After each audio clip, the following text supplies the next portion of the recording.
देखिए सर, जिंदगी में सब कुछ कर लेना, हाँ, परंतु कभी भी किसी भी इंसान के सामने अपने प्यार की भीख मत मांगना कि भाई कोई किसी को प्यार करे कि तू मेरे को प्यार कर, तू मेरे को इज्जत दे, तू मेरे को कम से कम ढंग से बात किया कर, मेरे को सम्मान के साथ पेश आ मेरे से।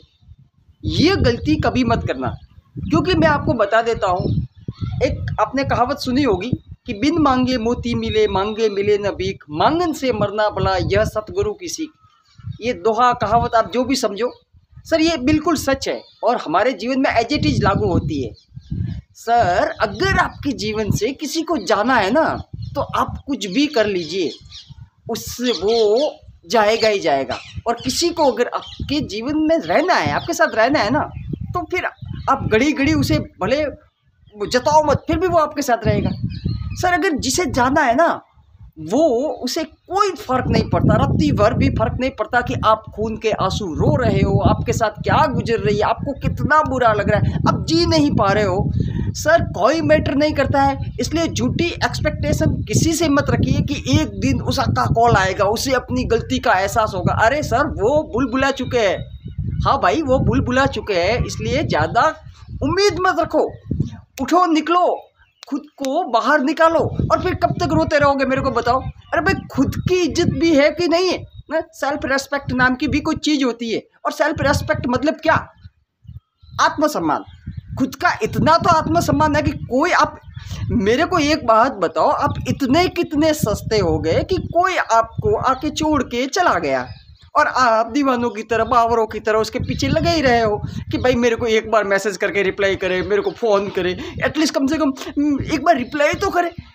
भैया, उसे कोई फ़र्क नहीं पड़ रहा है और वो जा चुके हैं। और जितनी जल्दी हो सके आप इस बात को स्वीकार कर लो, स्वीकार कर लीजिए और खुद को इतना लेवल तक, एक ऐसे ऊंचे स्तर तक लेके जाइए कि एक दिन उस सामने वाले इंसान को पछतावा हो कि भाई मैंने किस इंसान को छोड़ दिया, किसको छोड़ दिया। उसे ज़िंदगी भर उस चीज़ का रिग्रेट होना चाहिए कि मैंने क्या खोया है।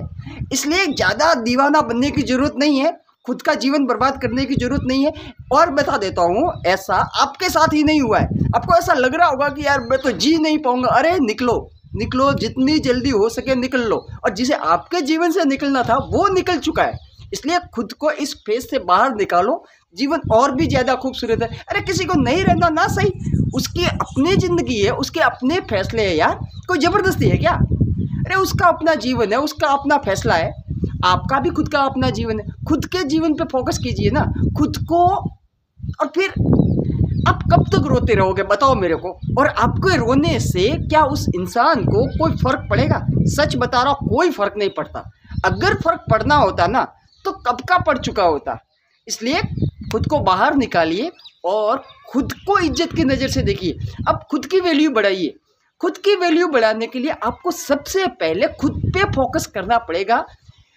वास्तव में आपकी कोई वैल्यू है भी कि नहीं, पहले तो मैं ये पूछ रहा हूँ कि आपकी खुद की नज़र में कितनी वैल्यू है। अरे सर, आप जिसके प्यार में इतना दीवाना होके घूम रहे थे ना, उसने आपकी वैल्यू नहीं की, इसका मतलब क्या? आपकी वास्तव में कोई वैल्यू नहीं है या वो पर्सन ही ऐसा है? एक बार खुद का अवलोकन कीजिए। क्या आप जिस क्वालिटी की वजह से वो आपसे जुड़ा हुआ था ना, आपके अंदर कुछ तो ऐसी क्वालिटी थी जिसकी वजह से वो बंदा आपसे, बंदा बंदी वॉटेवर जो भी है, वो आपसे जुड़ा हुआ था। अब आपको छोड़ के अगर कोई जा रहा है ना, तो आपकी वो क्वालिटी 100% डाउन हो चुकी है।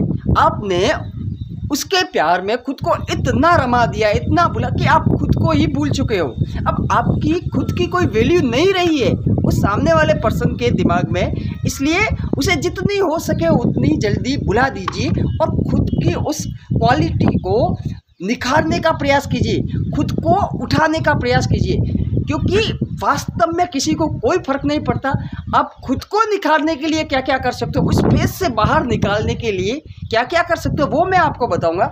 सबसे पहले तो खुद पे फोकस करना चालू कर दीजिए कि आपको अब आगे क्या करना है। और ये स्वीकार कर लीजिए कि हाँ, वो बंदा बंदी जो भी है वो जा चुका है। और ये झूठी एक्सपेक्टेशन रखना बंद कर दीजिए कि कल को उसे गिल्टी फील होगा, वो लौट के आएगा, आएगी, जो भी है वो। ऐसा कुछ भी नहीं होने वाला दोस्त, ये सिर्फ फिल्मों में होता है। इसलिए रियल लाइफ में ज़्यादा उम्मीदें मत रखो, खुद में सुधार करो, खुद की इज्जत बढ़ाइए, लोगों में कम जाना चालू कीजिए, ज़्यादा बात करना बंद कर दीजिए, हमेशा अवेलेबल रहने की आदत है ना ये छोड़ दीजिए। आप इतने सस्ते नहीं हो कि यार हर किसी के लिए अवेलेबल रहते हो, इतने सस्ते नहीं हो, ठीक है। ज़्यादा बोलना नहीं है, दूसरे के फटे में टांग नहीं अड़ानी है, हर कहीं पे जाके अच्छे लोगों की संगत में रहना है, खुद को कोई बढ़िया गोल देना है कि अब खुद को साबित करके बताना है।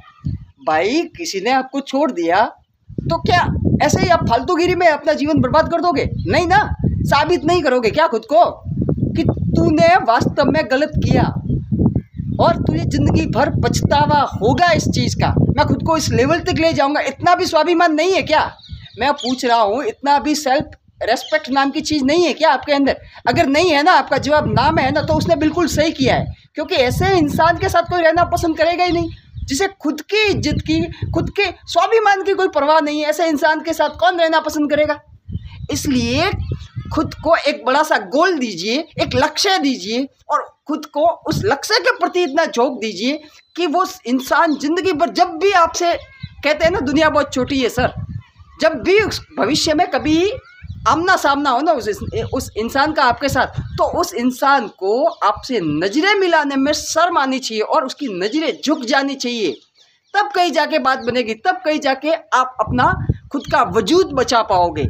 नहीं तो क्या मतलब है, फालतू का जीवन कोई मतलब नहीं है। दीवाना बन के घूमने से कोई हासिल होने वाला नहीं है, खुद का नुकसान है, खुद के जीवन को नुकसान है। माँ बाप के सपने टूटेंगे, खुद के सपने टूटेंगे, और मैं बता देता हूँ सच में किसी को कोई फर्क नहीं पड़ता, रत्ती भर भी फर्क नहीं पड़ता है। इसलिए खुद को संभालिए, खुद को इतना ऊपर उठा लीजिए, इतना ऊंचा उठा लीजिए कि एक दिन उस इंसान को पछतावा करना पड़े कि मैंने क्या खो दिया। Thank you.